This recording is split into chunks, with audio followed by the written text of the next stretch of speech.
Assalamualaikum warahmatullahi wabarakatuh. Perkenalkan, nama saya Muhammad Yantumena Harahap, mahasiswa STAIS Al-Islahiyah Binjai dengan prodi Hukum Ekonomi Muamalah semester 6, akan mempresentasikan hasil makalah kuliah saya dalam bentuk PowerPoint dengan judul Konsep As-Sulhu dalam Penyelesaian Sengketa dengan dosen pengampu oleh Bapak Azmi.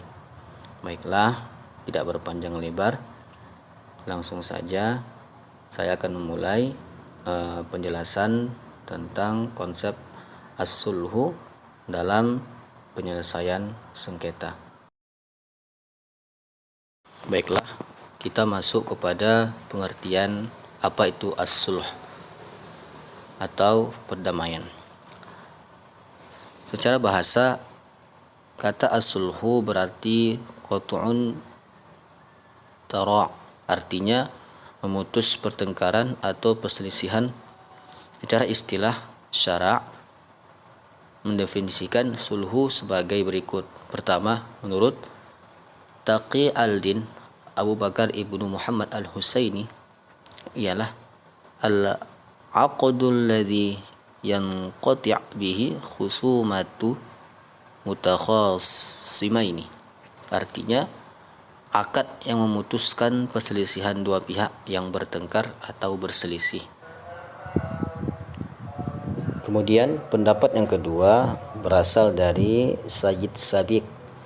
Dia berpendapat bahwa yang dimaksud dengan as-sulhu adalah suatu jenis akad untuk mengakhiri perlawanan antara dua orang yang berlawanan.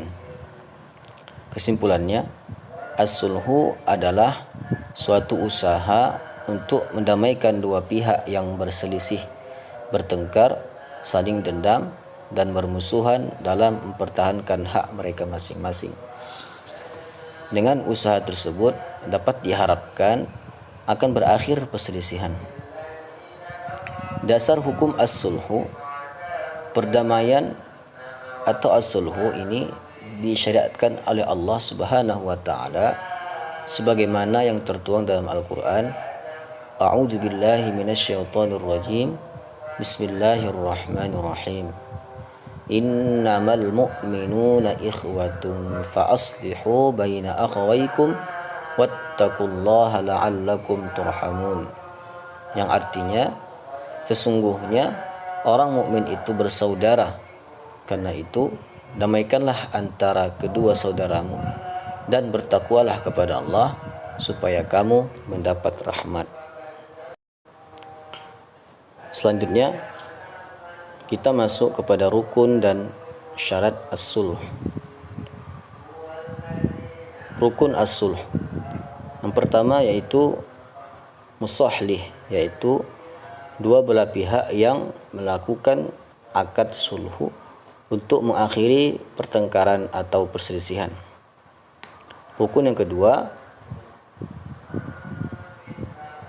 musallih anhu, yaitu persoalan yang diperselisihkan. Rukun yang ketiga, musallih bih, yaitu sesuatu yang dilakukan oleh salah satu pihak terhadap lawannya untuk memutuskan perselisihan. Hal ini disebut dengan istilah badal al-sulh. Kemudian rukun yang keempat, sigat ijab kabul, yang masing-masing dilakukan oleh dua pihak yang berdamai, seperti ucapan aku bayar utangku kepadamu yang berjumlah 50.000 dengan 100.000, ucapan pihak pertama. Kemudian pihak kedua menjawab, saya terima. Kemudian setelah rukun kita masuk kepada syarat-syarat as-sulhu. Syarat yang pertama yaitu syarat yang berhubungan dengan musahlih, yaitu orang yang berdamai. Syarat yang kedua yaitu syarat yang berhubungan dengan musallih bih. Kemudian syarat yang ketiga yaitu syarat yang berhubungan dengan musallih anhu. Setelah tadi kita membahas tentang rukun dan syarat as-sulhu, kita masuk kepada macam-macam as-sulhu. Dijelaskan dalam buku fikih Syafi'iyah oleh Idris Ahmad bahwa as-sulhu atau perdamaian itu dibagi menjadi 4 bagian sebagai berikut. Pertama, perdamaian antara muslimin dengan orang kafir. Kedua, perdamaian antara kepala negara, imam atau khalifah dengan pemberontak. Yang ketiga yaitu perdamaian antara suami dan istri. Yang keempat, perdamaian dalam hal muamalat. Kemudian yang terakhir, kita masuk kepada terjadinya sengketa. Terjadinya sengketa ini pada umumnya karena adanya penipuan atau ingkar janji oleh pihak-pihak atau salah satu pihak yang tidak melakukan apa yang telah janjikan atau disepakati untuk dilakukan. Pihak-pihak atau salah satu pihak telah melaksanakan apa yang disepakati, tetapi tidak sama persis sebagaimana dijanjikan. Kemudian kita masuk kepada penyelesaian sengketa. Dalam ajaran Islam ada 3 sistem dalam menyelesaikan sengketa atau perselisihan. Yang pertama itu secara damai atau as-sulhu. Kedua secara arbitrase atau at-tahkim.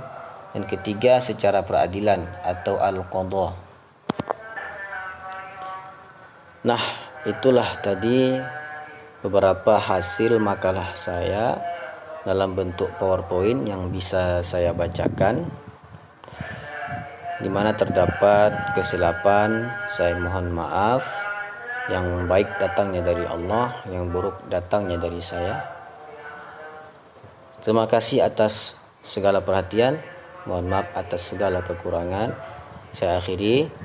Assalamualaikum warahmatullahi wabarakatuh.